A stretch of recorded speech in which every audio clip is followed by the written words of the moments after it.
What in the goddamn... Why... Why is it so high def? What is...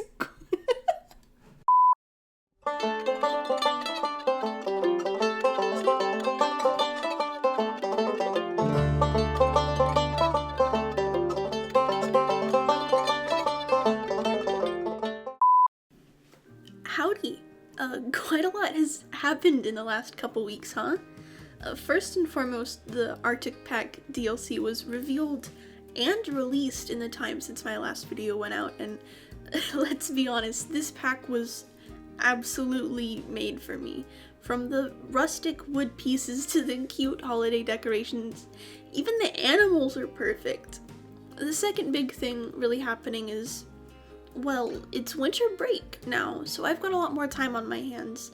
This video, however, I didn't record too much time-lapse simply because when I was building all this, I was stressed from college finals and I wanted to get used to the new DLC pieces on my own a bit first. But that just means that I'll show off what I didn't record in the real time at the end, and I'm really quite happy with it all. Another thing I wanted to bring up is the fact that I want to lean much more heavily into the national park style of architecture that you really see in Yosemite. Initially I was going for a much more broad, rustic wood and stone vibe, anything I was in the mood to build really, but I think first of all, I feel like the buildings were too different in style and purpose to really have a coherent tone throughout Little Eden, and second of all, I'm already planning my second project here in Planet Zoo, and I want to use a different rustic, naturalistic style there, but I don't want them to feel too samey, if that makes sense, so I'm going all in on the green roofs and the big tacky yellow text and the rock climbing walls, that kind of stuff, and that's why, as you see, I've gone back and reworked everything again.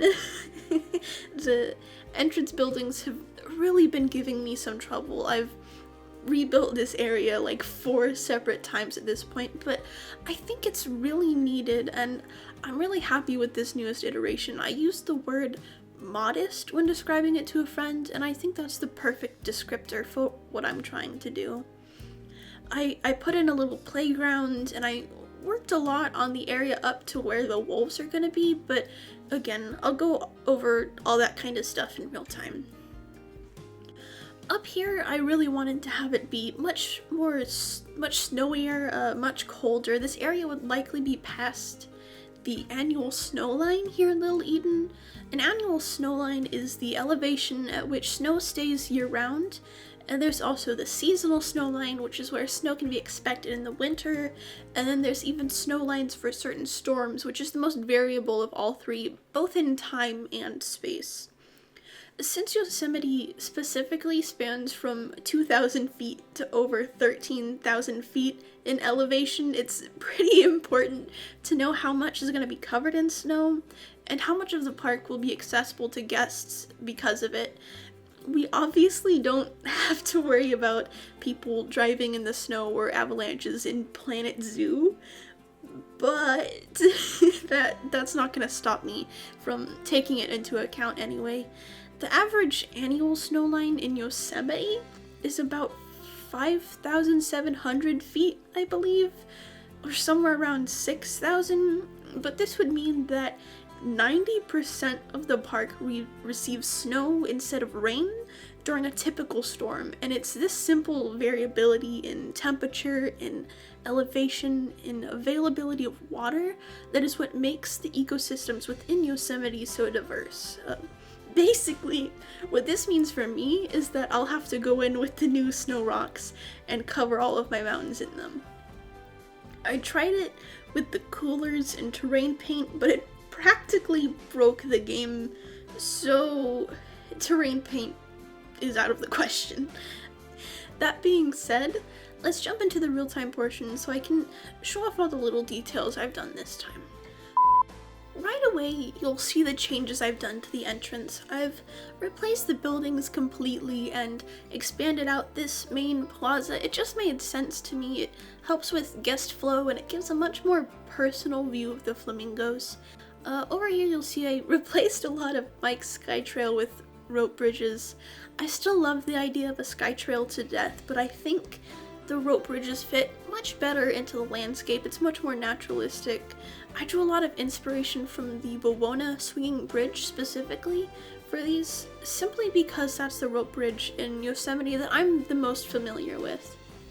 The next stop up the trail is these little plazas. I've included these little green roof towers like a motif in this area, just to add a bit of interest and a bit of path coverage. I also replaced the building that was here before that I didn't really show off because I wasn't happy with it. So instead we have the Critter Corridor, which is drawing inspiration from the California Corridor building in the San Francisco Zoo, in which they've got a lot of educational signs about local small creatures and conservation efforts for them, as well as educating about the conservation corridors in California. And I thought it was a really cute idea, so I did my best to get that vibe across. Following the trail up a bit higher, this is the little playground I mentioned earlier, with the rock walls for the kids, a slide, educational boards, and benches for the adults to hang out at. I thought this kind of idea fit perfectly into Little Eden. I would have liked to do more of this kind of thing, but I didn't really have the foresight to plan for it when I was starting out, though I like to think I'm getting better at layout and building in general the more time I spend with this game. And last but not least, we've reached the summit of the zoo. Up here you'll see that I've done quite a bit of work. We've got the timber wolves over here, and to the left I put a salmon pool, or more likely some kind of trout. They're both in the same family, but I thought it was a pretty cute idea. Obviously, we don't have living fish in this game as of yet, but I thought it would fit in pretty well here, and I'm overall really happy with how it turned out, especially with the quaint, cozy dining area to one side that likely serves fish. I've also got a cozy little gift shop and I guess a longhouse inspired seating pavilion area with a definitely not Pepsi QSR thing going on over here. I'm super happy with how this whole area turned out and how easy it is to get the animals in now that I haven't had to wrestle with the weird management side of things in sandbox mode. I think that's all I really have to show off though.